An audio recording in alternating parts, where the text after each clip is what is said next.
Hey guys, today we're in the book of 1 Kings chapter 14. So if you remember, we have Jeroboam in the north and Rehoboam in the south. And today we get to see their end. Even though in Kings you read and they're just maybe a chapter, a half a chapter along, Chronicles will spell out a lot of details in between these. So if you think of like Kings as like a summary history book, and then as we get into Chronicles, it's a very much more specific parts of history that will fill in what Kings just kind of summarized over. But we start out with Jeroboam. Jeroboam had a son. His son was sick, and he told his wife, hey, you need to disguise yourself and you need to go to Shiloh because there is a prophet there. Sorry, my dog had a squeaky toy. And so what's interesting is that he goes to Shiloh. Is remember, Jeroboam is the one who built all of these temples, these golden cows at Dan and Bethel.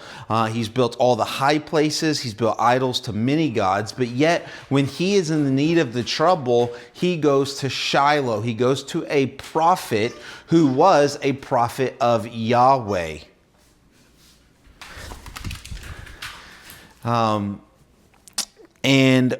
So he sends his wife there. But notice he says that this prophet will tell you. He doesn't tell his wife to pray. She doesn't tell the prophet to pray. There's really no prayer involved. He's really just using him as a fortune teller, somebody that God would tell the future. He would hear it and he would go. He's not looking to resurrect his spiritual life. He's not looking to come to God. He just wants to know the future of his son. And so Jeroboam's wife did so, and she got all dressed up and in disguise. But time she gets to the prophet here at Shiloh, which is the same prophet that we saw the other day, he's old. He's blind. There was no reason for her to even dress up. But the Lord had told him, this is Jeroboam's wife. And so she comes in and she learns two things by what the prophet says. The first thing is, hey, I've got some unbearable news. I've got some bad news for you. So she instantly knew her son wasn't going to make it. The second thing that she learned that I think that we just read over is that this prophet says, why do you dress up? Why do you pretend to be from somebody else? And what she learns by this is that God knew that she was going to be there. God is the one that sent her to this prophet, right?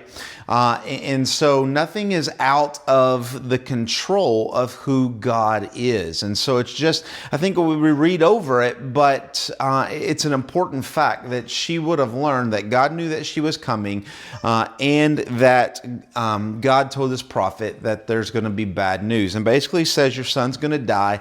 As soon as you put foot in the city, he's going to die. That's exactly what happens. But notice it says that this is going to happen. Verse 8, it says, because you have not been like my servant David. This is going all the way back to Deuteronomy chapter 28. If you love the Lord God with all your heart, your mind, your soul, your strength, I will bless the socks off of you. But if you will not, I will curse you. And this is a curse. Because Jeroboam has been a bad king, his son will die, and there will be consequences. 9 tells us what happens. There's been evil. Let's see, you've done evil above all who are with you. You've made yourself gods. You've made for yourself metal images. And he even says, and you have cast me behind your back. That's a phrase, right?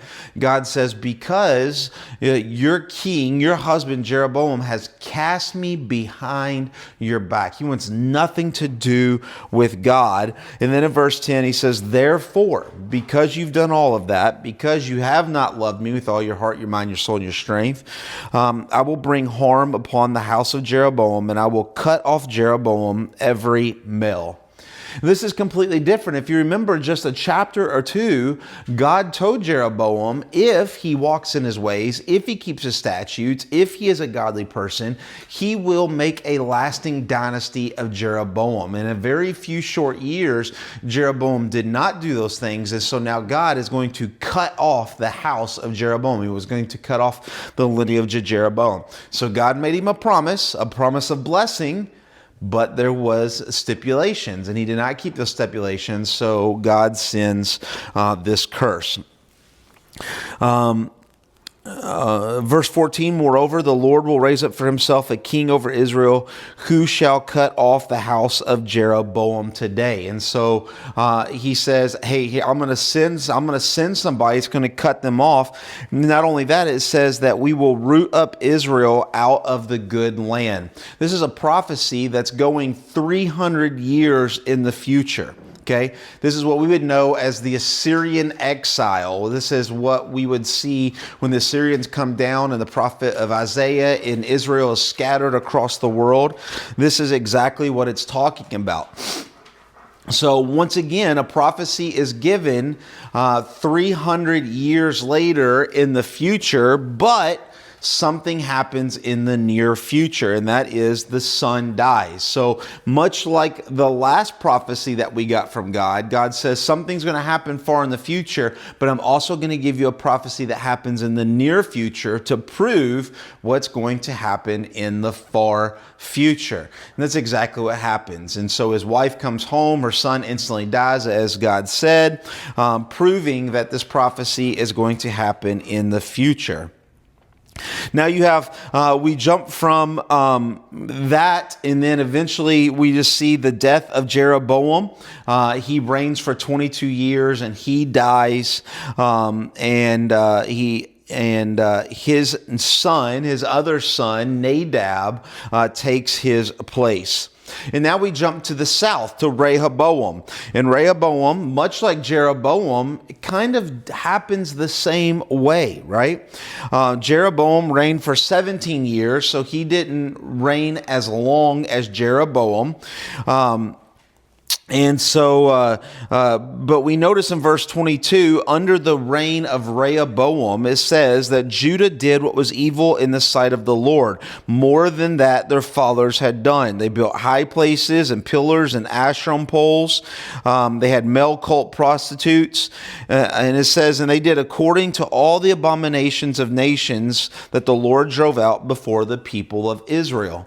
And so under the reign in the south of Rehoboam, they did exactly what all of the Canaanite nations did before them. They were as bad as the Hittites and the Perizzites and the Canaanites and the Jebusites. They were just pagans. That's exactly what they were. So under both Jeroboam and Rehoboam, Israel has completely lost their mind.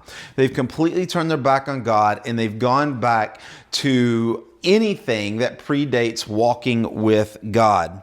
In verse 25, it says, in the fifth year in the reign of Rehoboam, which I can tell you is 925 BC, to give you a date, 925 BC, we see that King Rehoboam, we see that the fifth year of King Rehoboam, Shishak, that Egyptian Pharaoh we talked about yesterday, Shishak, the king of Egypt, came up against Jerusalem. This is what I showed you that picture of that's engraved on the outside of the temple of Karnak.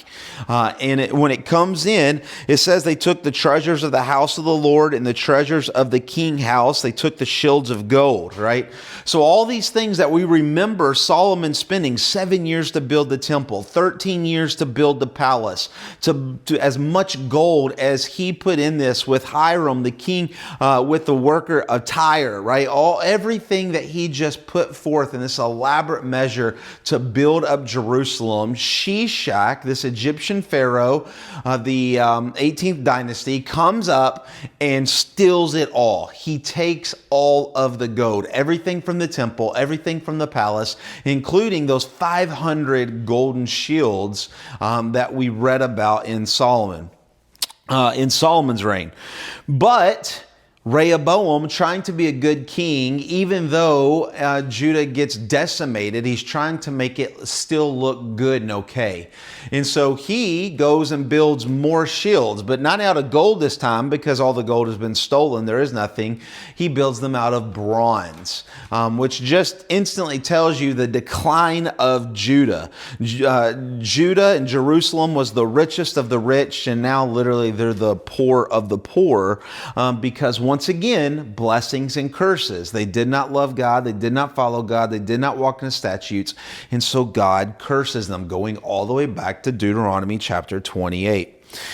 And the rest of the acts of Rehoboam and all that he did are written in the book of Chronicles, and there was a war between Rehoboam and Jeroboam continually. Though this is just a summary, in the 17 years of Rehoboam, him and Jeroboam constantly fought. Israelites fighting against Israelites. This is not what God promised them in the promised land. But you can see when people stop following God and start following men, this is exactly what happens. And if you put on your thinking cap, this is exactly what God told them all the way back in 1 Samuel. If you have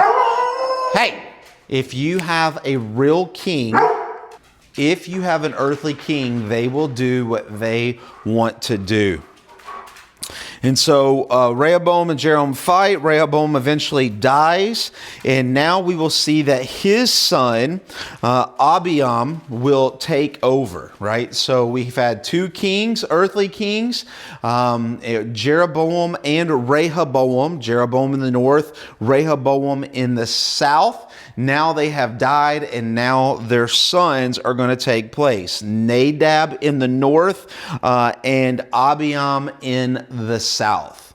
Hope that makes a little bit more sense, and we'll see you tomorrow in chapter 15. God bless.